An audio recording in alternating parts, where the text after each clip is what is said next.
You tamed our apex beast. The alien girl stared as a human befriended death. Hello everyone. Before we begin today's story, I have a small favor to ask. Please hit subscribe and turn on the notification bell so you never miss our channel's new videos. It's quick, free, and the best way to support us in bringing you more dramatic stories. Your support means the world to us. Where are you watching from? Drop your city or country in the comments below. Thank you very much. Now, let's get back to our main character. The wind howled across the icy plains, stinging the skin of Commander Jacob Miller as he trudged through the thick snow, his breath coming out in visible puffs in the freezing air. His boots crunched with every step, the sound muffled by the weight of the snow that had piled up over the past few hours. The bleak landscape stretched out endlessly in front of him, the horizon blending seamlessly with the gray sky above. His mission had been simple: find the lost research station and retrieve any valuable data. But that was before he encountered the beast. The creature, a towering, 6-foot apex predator of the region, had been stalking him for the better part of the day. At first, Jacob had assumed it was just a curious animal, something he could avoid or deal with if necessary. But then, it charged, its primal roar shaking the very ground beneath his feet. Jacob had narrowly escaped with his life, his rifle clutched tightly in his hands as he made his way through the snow, trying to lose the beast in the endless white. But the creature was relentless, its instincts sharp, and Jacob knew that if he didn't find shelter soon, it would catch him. Then, in the distance, he saw it, a small, dimly lit shelter nestled against a rocky outcrop.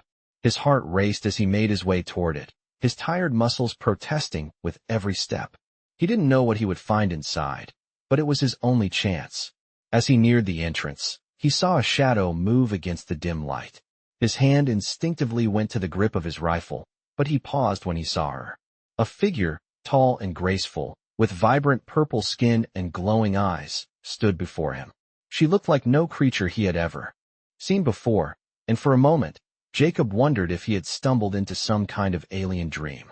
She didn't speak at first, only watching him with an unreadable expression, her posture one of cautious curiosity. The moment stretched between them, the howling wind outside growing louder. Jacob swallowed, forcing himself to speak. I'm not here to cause trouble. I need shelter. The alien woman tilted her head slightly, her eyes narrowing. She looked him up and down, and for a moment, Jacob thought she might say something. Instead, she stepped aside, allowing him entry. Inside, the warmth of the small shelter washed over him, and Jacob let out a breath he didn't realize he had been holding. The alien woman said nothing, her eyes still fixed on him. He stepped further into the room, feeling the weight of the situation settle on his shoulders. It wasn't just the cold he was trying to escape now. The apex predator was still out there, and he had no idea how long it would take for it to find him. The alien woman seemed to sense his tension, her gaze softening slightly as she studied him. Jacob couldn't help but notice how unlike any alien he had ever encountered she seemed. Her eyes weren't filled with hostility, but rather something akin to understanding. In that moment, Jacob realized something. He wasn't just seeking refuge from the snow.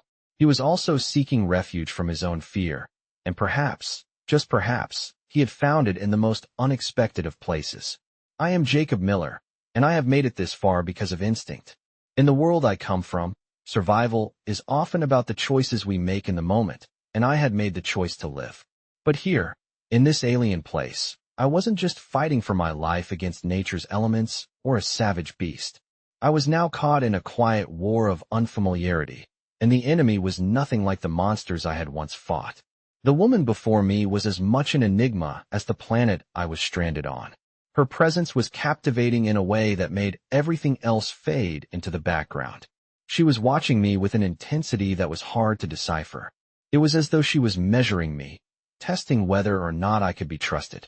I looked at her, her glowing eyes that held secrets and wisdom, the purple hue of her skin contrasting against the soft, dim light inside the shelter. I could feel the weight of the moment hanging between us, heavy with unspoken understanding. She wasn't just any alien. She seemed to hold power in her own way, and that power didn't come from her size or her strength. It was in her calm, the way she observed the world. "You're a human," she finally said, her voice soft but filled with a depth that made her words resonate. You're not like the others. Her words caught me off guard, and I couldn't help but feel a pang of curiosity. Others? I asked, trying to understand. She nodded slowly, as though contemplating how much to share. The others, they come, they fight, they take. They never stop to understand. Her gaze lingered on me, her eyes flickering with something akin to recognition. But you're different. I wasn't sure what she saw in me, but I could feel the weight of her words. This wasn't just some alien girl I had stumbled upon. She was someone who had seen too many of her own people, her own kind, fall into the cycle of endless conflict. I felt a strange tug in my chest, an unfamiliar empathy for this woman and the world she came from. I'm not like the others, I said quietly, taking a step closer. She didn't flinch, but I could sense her wariness. I was a human, after all, an outsider, someone who, by all rights, should be her enemy. Yet here we were. I don't fight unless I have to, I added, the words leaving my mouth before I had fully processed them. She seemed to study me for a long moment, as if weighing my sincerity. Finally, she spoke, her voice tinged with a hint of something softer than before. You don't fight. I shook my head, the cold, harsh reality of my situation sinking in. Not unless I have to, I repeated. But right now, I don't need to fight. I just need shelter. There was a pause before she took a few steps toward me, her movements graceful but deliberate. You're asking for shelter? She said, as if the concept was as foreign to her as it was to me. You're not the first to ask for it, but you are the first to do so without expecting something in return. Her words lingered in the air between us, and I found myself wondering if I had misunderstood her. Was she testing me, trying to figure out if I was genuine, or if I had ulterior motives? She tilted her head slightly, her gaze softening just a fraction. Very well, she said at last. You may stay for the night, but tomorrow you leave. Her tone wasn't harsh, it was simply a statement of fact. I nodded, not knowing what to say. I wasn't sure how I felt about the situation, but I knew one thing. In this moment, I had found an unlikely ally in this strange alien world. I didn't know how long I would stay or what would happen when the sun rose, but for now, I was safe. And that was enough. As the night settled in, the cold outside seemed to deepen, but inside the shelter, warmth slowly spread through the small room. I sat by the fire, its faint glow casting shadows on the walls, still trying to process everything that had happened. The alien woman, whose name I still didn't know, had offered me shelter for the night, and while that was enough to keep me alive for now, I couldn't shake the feeling that there was more to this place, and her, than met the eye. She sat across from me, her posture relaxed but alert, as if she were always ready for something. The air between us was filled with an odd tension, one that I couldn't quite explain. I had been in situations where tension was part of the job, where every movement mattered, but this was different. There was something else here. You're not like the others, she had said earlier, her voice still echoing in my mind. What did she mean by that? Were there others, humans, I mean, who had come here before me? And what had happened to them? The questions gnawed at me, but I couldn't bring myself to ask. The silence stretched on, punctuated only by the crackling of the fire. I couldn't help but glance at her every so often. She wasn't just a stranger to me. She was a puzzle, and every piece of her seemed to be locked away behind that stoic face. Her glowing eyes caught the light from the fire, and for a moment, I thought I saw something flicker in them, something almost human. But it was gone as quickly as it came, replaced by the cool indifference that had marked her since the moment I met her. She finally broke the silence. What do you want, human? Her voice was soft but piercing, as if she could see right through me. I paused, unsure of how to respond. What do you mean? I asked, my voice steady despite the unease I felt. You're here, in my world. You're asking for shelter, but you offer nothing in return. There was a hint of something in her voice, something that sounded like regret. I couldn't be sure. She was an alien, a being from a far-off place. And yet, there was a part of me that wanted to understand her, to get past the walls she had built. I didn't ask for shelter, I said, leaning forward slightly. I'm just trying to survive, just like anyone else. I'm not here to take anything from you. I just need a place to rest. She looked at me for a long moment, her eyes searching mine. There was no hostility in her gaze, but there was still a distance, a wall I couldn't breach. Finally, she spoke again, her tone softer this time. Survival, she said, as if tasting the word. You humans speak of survival as if it's the only thing that matters. I frowned. It is. Without survival, nothing else matters. She didn't respond immediately, but I could see the conflict in her eyes, the flicker of thought behind that cool exterior. She turned her gaze to the fire, her expression distant. You don't understand, she muttered, almost to herself. You think you're just trying to live. But there's more to life than just existing. I didn't know what to say to that. How could I possibly understand what she meant? She wasn't human, and the rules she lived by were not the same as mine. Yet, something in the way she said it made me feel like she had seen more of life than I ever would, and it made me wonder if, in some strange way, she envied what I had. What's your name? I asked, the question slipping out before I could think about it. She turned back to look at me, her expression unreadable. Alara, she said, her voice barely above. A whisper. Alara. I repeated, as if testing the name on my tongue. It's a good name. She didn't reply, but I thought I saw a faint glimmer of something in her eyes, something almost like appreciation. It was small, but it was there. And for the first time since I'd met her, I felt like we were no longer complete strangers. A moment passed before Alara spoke again. You will leave tomorrow, she said, her tone firm. But for tonight, you are safe. Rest. Tomorrow, we will see what happens. I nodded, the exhaustion from the day's events finally catching up with me. I lay down on the floor near the fire, pulling my jacket tighter around me for warmth. As I closed my eyes, I couldn't help but think about the strange, silent connection we had shared. Alara was not just an alien. She was something more, something I couldn't quite put my finger on.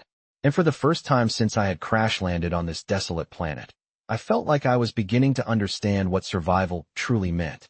The first rays of dawn broke through the cracks in the shelter, casting a pale light across the room. Jacob slowly woke, the exhaustion of the previous day still weighing heavily on him. The fire had long since died down, leaving only the faint smell of smoke in the air. For a moment, he lay still, his thoughts drifting back to the alien woman, Alara. The events of the previous night felt like a dream, but they were real. He had found shelter in her strange, unfamiliar world, and now, he had to leave. The cold outside seemed to seep through the thin walls of the shelter, and Jacob shivered, wishing he could stay here just a little longer. He sat up, his muscles sore from the constant tension of the previous day. Alara was still asleep, her form curled up in the corner, looking as peaceful as someone from this harsh world could look. He wondered, for the first time, what her life had been like before he arrived. Was she always this distant, or had he somehow managed to break through the walls she had built? He didn't know, but he had a feeling that his presence here, though temporary, had changed something in her. Jacob stood up, stretching his stiff limbs. It was time to leave, but part of him didn't want to. He had survived this long on his own, but now that he had shared a night with someone, even an alien, it felt different. He walked to the small window, peering out at the vast, barren landscape. The beast, the one that had nearly killed him the day before, was nowhere to be seen, but Jacob knew it wouldn't be long before it started hunting again. He had to move quickly. His ship was down, his supplies were limited, and if he didn't leave now, he might not survive another night. He turned back to Alara, unsure of what to say. But before he could speak, she stirred, her violet eyes opening slowly. You're leaving, she said, her voice calm and steady. Jacob nodded, the weight of her gaze making him hesitate. I have to. My ship, he began, but she interrupted him. I know. She stood up and walked toward him, her movements graceful despite the cold. I won't stop you, she said. But you should know, you're not alone out there. Her words surprised him. He had expected her to be distant, to act as if his departure was nothing more than a casual event. But now, there was something different in her tone. She didn't just want to see him leave. She was concerned. What do you mean? Jacob asked, confused. She paused for a moment, her eyes reflecting something he couldn't quite place. The beast, she said softly. It's not the only danger here. There are others like it. Jacob felt a chill run down his spine. You're telling me there's more than one? He asked, his voice low. She nodded. Yes, but not all of them are like the beast. Some are more intelligent, more dangerous. Jacob's mind raced. He had always thought of the planet as a simple, desolate place, a place of harsh conditions and wild creatures. But now, it seemed that there was much more to this world than he had realized. "How do you know this?" he asked, turning to face her. "Because I've seen them," she said quietly. "I've heard the stories. I've lived through the ones who came before." Her voice was heavy with something that Jacob couldn't quite understand, but he knew one thing. She wasn't just talking about the beasts. She was talking about something far worse. "I'll be careful," Jacob said, his mind still reeling from her words. He wasn't sure what kind of dangers awaited him outside, but he had no choice but to face them. It was the only way he could survive. "Take this." Alara reached into the corner and handed him a small, sleek device. It looked like a communicator, but there was something different about it. "What is it?" Jacob asked, examining it carefully. "It's a tracker," Alara explained. "It will help you find your way, should you need it. If you're ever in danger, just use it." "I'll know." Jacob hesitated for a moment, unsure of how to respond. But Alara's eyes were firm, filled with something that was almost protective. "Thank you," he said, taking the device from her. She nodded, her expression softening for the first time. "Good luck, Jacob. And remember, you're not alone." With that, he turned and left the shelter, stepping back into the harsh world outside. The cold hit him like a wall, but the device in his hand gave him a strange sense of hope. He wasn't sure what would happen next, but he knew one thing. Alara's words had changed him. He wasn't just a man trying to survive anymore. He was a man with something to fight for. Jacob walked steadily, his boots crunching in the fresh snow, the device in his hand a constant reminder of the strange woman who had offered him shelter. The planet's chill was biting, and the cold seemed to seep through every layer of clothing he had. But he couldn't afford to stop. Every step was a choice to keep moving, to keep fighting for survival. The vast white landscape stretched out in front of him, endless and desolate, broken only by jagged mountains in the distance. He knew that behind those mountains, somewhere, was the wreckage of his ship. He had to reach it, to fix it, to leave this alien world behind. But as the wind howled around him, he couldn't shake the feeling that something was watching him, that something in the vast emptiness was waiting.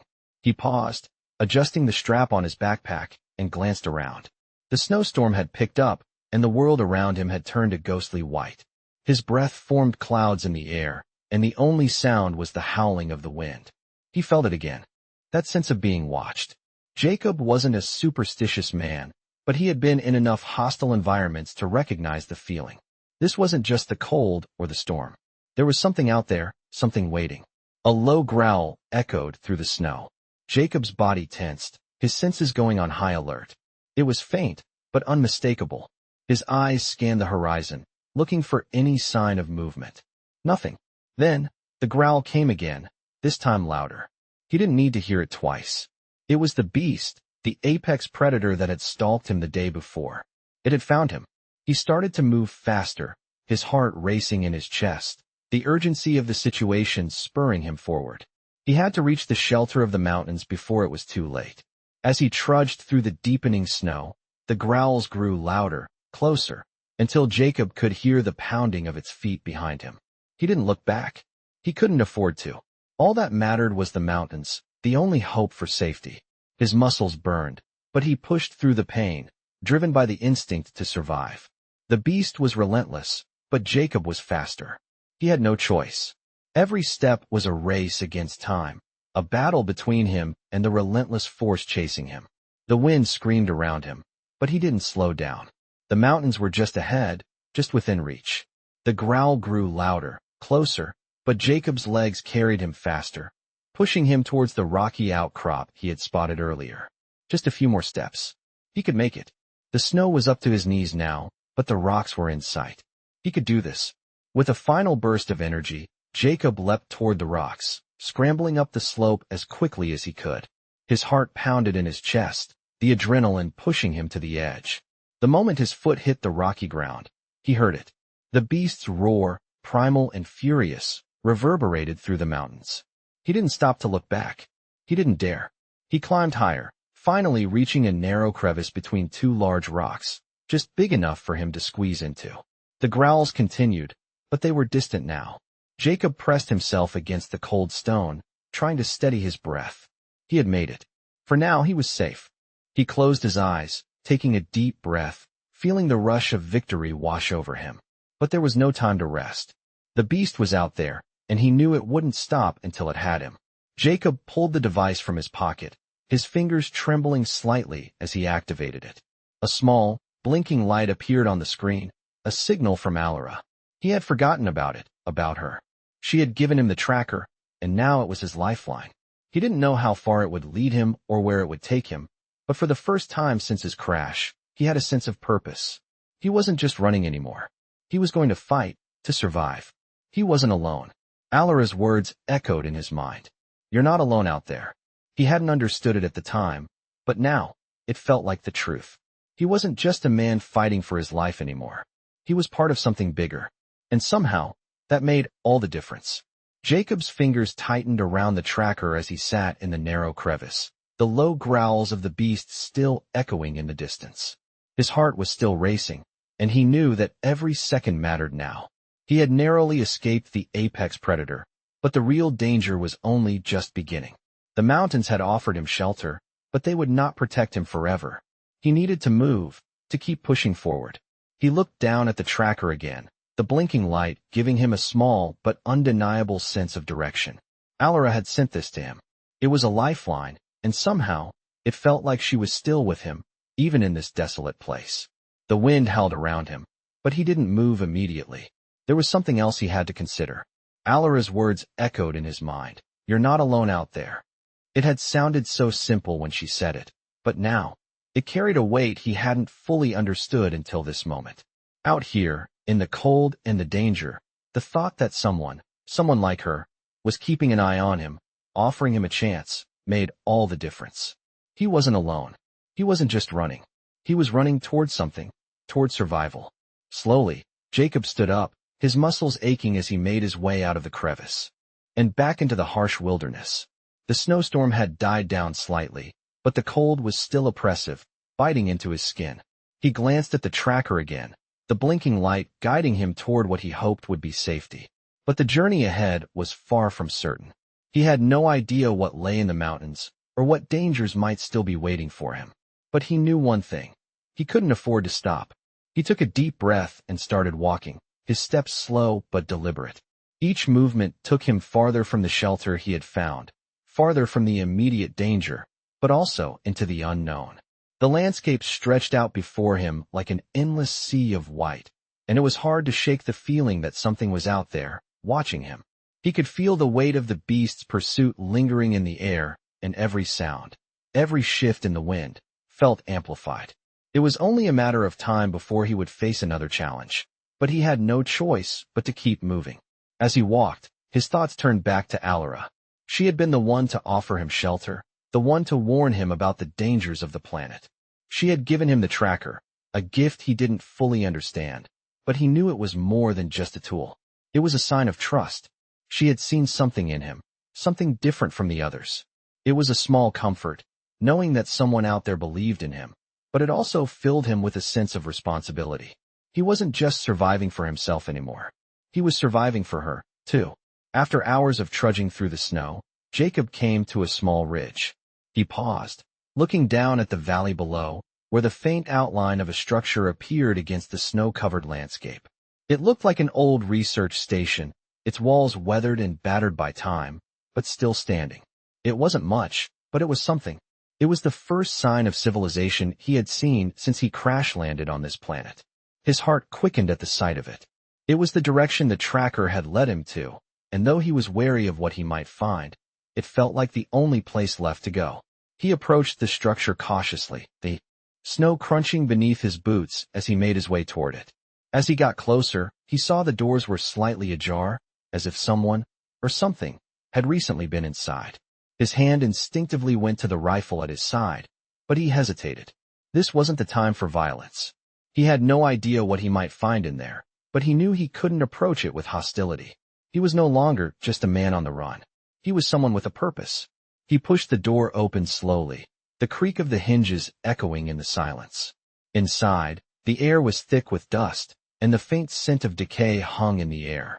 The walls were lined with old, abandoned equipment, some of it damaged beyond repair. But as Jacob stepped further into the room, he noticed something strange.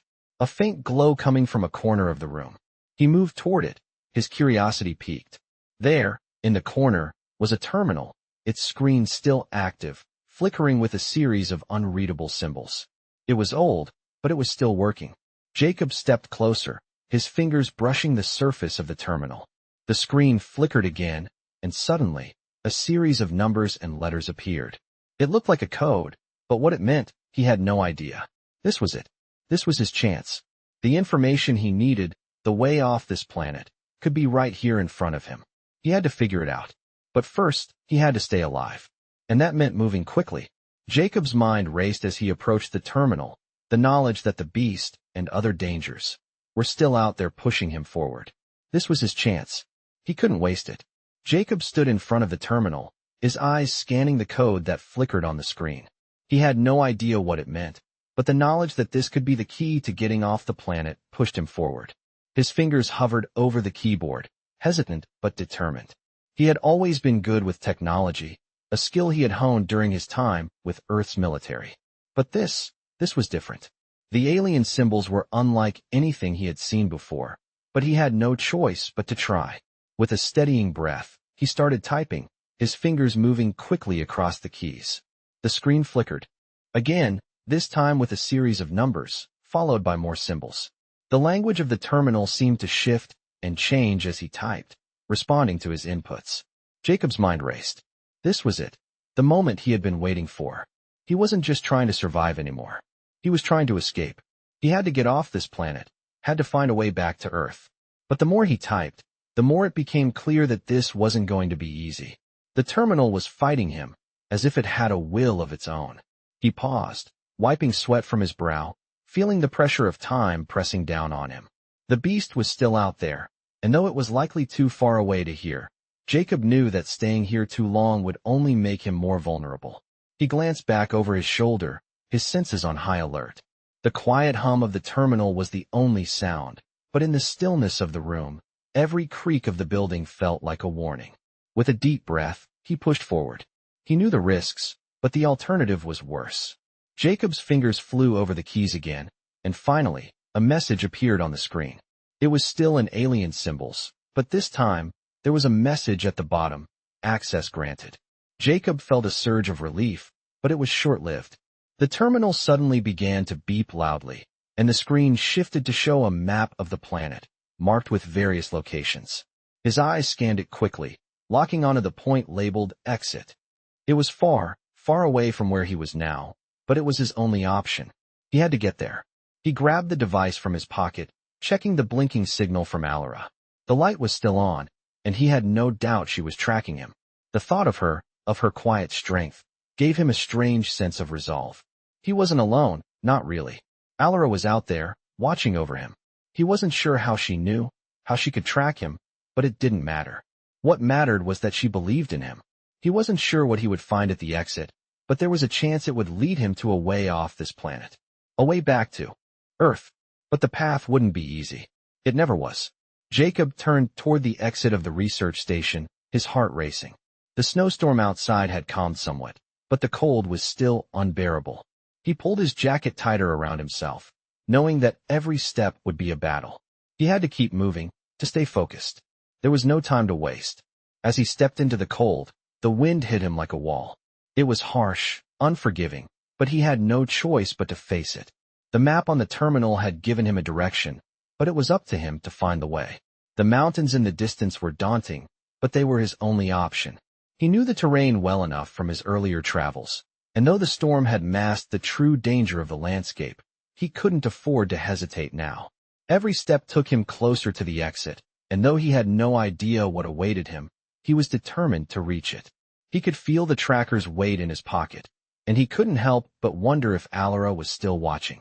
But the thought of her faith in him, kept him going. She had seen something in him, something worth saving, and he wouldn't let her down. The wind howled again, and Jacob pushed forward, his mind focused on one thing, survival. The beast may have been the first danger he encountered, but it wouldn't be the last. The planet was full of threats, but for the first time since his crash, Jacob felt like he had a chance. And that was enough. Jacob's legs were heavy as he pushed forward through the deep snow, the wind biting at his face. But the map on his device was his guide. The mountains loomed in front of him, their jagged peaks cutting into the cloudy sky, and though they were a daunting sight, they were also his only hope. Each step seemed to take him farther from the shelter, farther from the safety he had found just hours before. But now, there was no turning back. He was driven by the need to reach the exit, to find the way off this unforgiving planet, and the light on the device that flickered in his pocket reminded him of what was at stake. As he climbed higher, the air thinned, making every breath feel like a struggle. His chest ached from the cold, and the relentless wind stung his exposed skin, but Jacob kept moving. He had no choice. He had learned long ago that survival didn't come with comfort. The higher he climbed, the more the world around him seemed to change. The trees, sparse and twisted, began to thin, and the snow-covered ground became rockier, more uneven. But there was still no sign of the exit. The map had led him this far, but now it seemed to mock him with its uncertainty. Jacob's mind raced. He had been relying on the tracker, but as he glanced down at it again, the blinking light grew faint. His heart skipped a beat as he realized the signal was weakening. It could be that he was too far from whatever relay was sending the signal, or worse, something had happened to Alara. He couldn't afford to panic. He took a deep breath and focused on the task at hand. The landscape was treacherous, the rocky terrain offering no easy path forward, but he pressed on, each step an effort to push through the fatigue. He knew Alara had given him the tracker for a reason, and that reason wasn't just to find his way out of this planet. It was to survive. He couldn't let her down. After what felt like an eternity, Jacob finally reached the summit of a ridge. His eyes scanned the landscape below him, searching for any sign of the exit.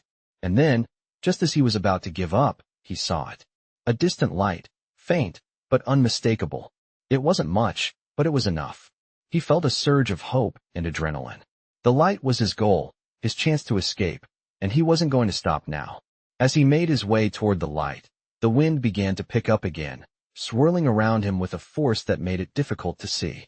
The light, however, remained constant, like a beacon in the storm. He couldn't lose it. He stumbled through the snow, his movements sluggish from exhaustion, but the thought of the exit kept him going. He had no idea what would happen once he reached the light, whether it was just another marker or something more, but he knew it was his best chance. The cold seeped deeper into his bones, but he couldn't stop. The sound of the wind in his ears was deafening, but he focused on the faint glow ahead.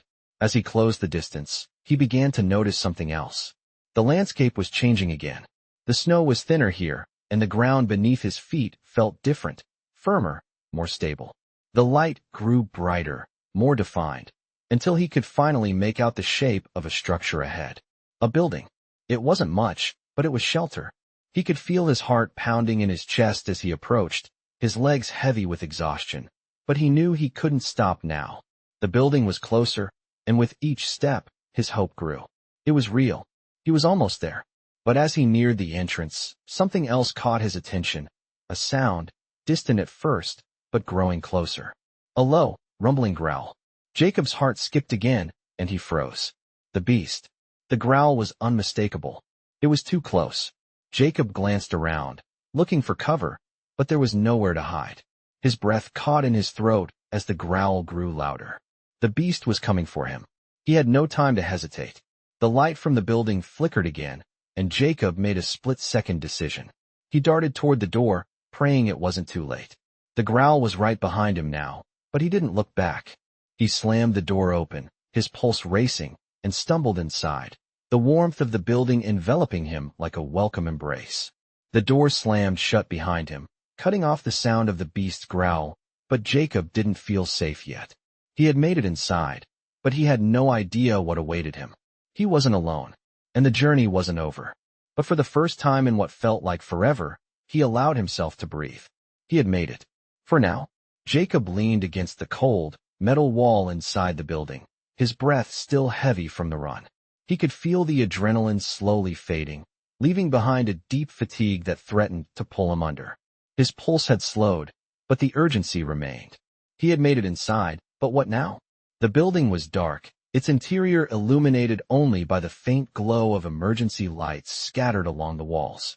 The air was thick with dust, and the smell of old machinery lingered in the atmosphere.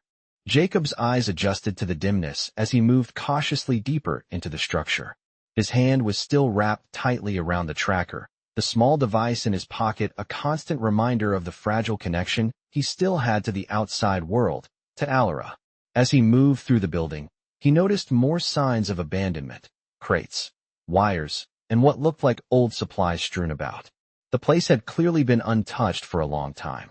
He stopped in front of what appeared to be a control panel on the wall. It was old, the buttons worn and faded, but it seemed to be functional. He hesitated for a moment, then reached out and pressed one of the buttons. The hum of machinery filled the air, and the lights overhead flickered to life. For a moment, Jacob stood frozen, his eyes scanning the room, half expecting something to jump out at him. But nothing happened. The silence stretched on, broken only by the soft whirring of the machines in the background.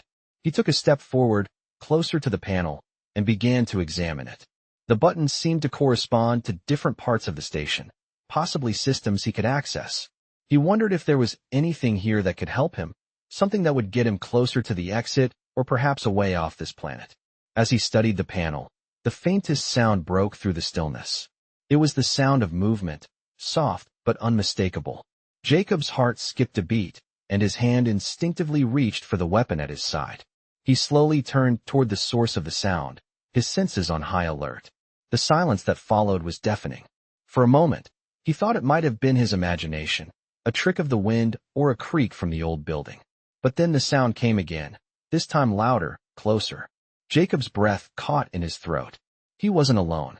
He moved quickly, his body tense as he crept toward the corner of the room, the tracker still in his pocket, but now a second thought. Whatever was here, it was far more immediate. He turned the corner cautiously, the weapon drawn, ready for whatever he might find. What he saw stopped him in his tracks. A figure stood in the doorway ahead, half hidden in the shadows, watching him. The person, no, the alien, was tall and slender, their skin a deep shade of green, their features sharp and angular. Their eyes, large and glowing, locked onto his, and for a moment, neither of them moved. Jacob's heart raced again, but this time, it was not from fear of the unknown. There was something about the alien's gaze that was different. It wasn't threatening. It wasn't hostile. In fact, it seemed curious. "You're human," the alien said, their voice soft but firm, a strange accent coloring their words. Jacob hesitated for a moment, unsure of how to respond. "Yes," he said slowly, lowering his weapon slightly. "I am." The alien didn't respond immediately, instead stepping fully into the light.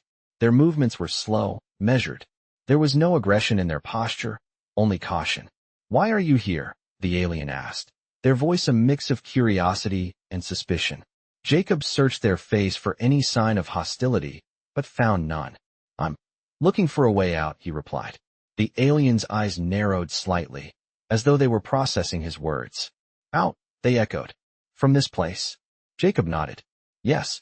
My ship crashed here. I need to get back to my people."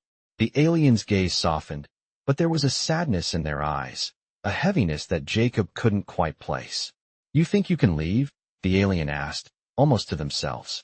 Jacob's brow furrowed. "What do you mean?" "This place," the alien said softly, almost regretfully, "is not what it seems."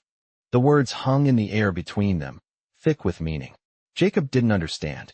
The tension in the room was palpable now, and Jacob's mind raced, trying to piece together what was happening. "What do you mean, not what it seems?" he asked, his voice low. The alien studied him for a long moment, and then, in a voice barely above a whisper, they said, "You are not the first to crash here, and you will not be the last." Jacob's heart pounded in his chest. What was this alien talking about? The air between them seemed to grow heavier, and for a moment, Jacob couldn't speak. The alien had revealed something he hadn't even considered. He had no idea what the planet held, what dangers lay beyond the beasts or the desolate landscapes. But one thing was clear. He wasn't alone in his fight for survival. And that made all the difference.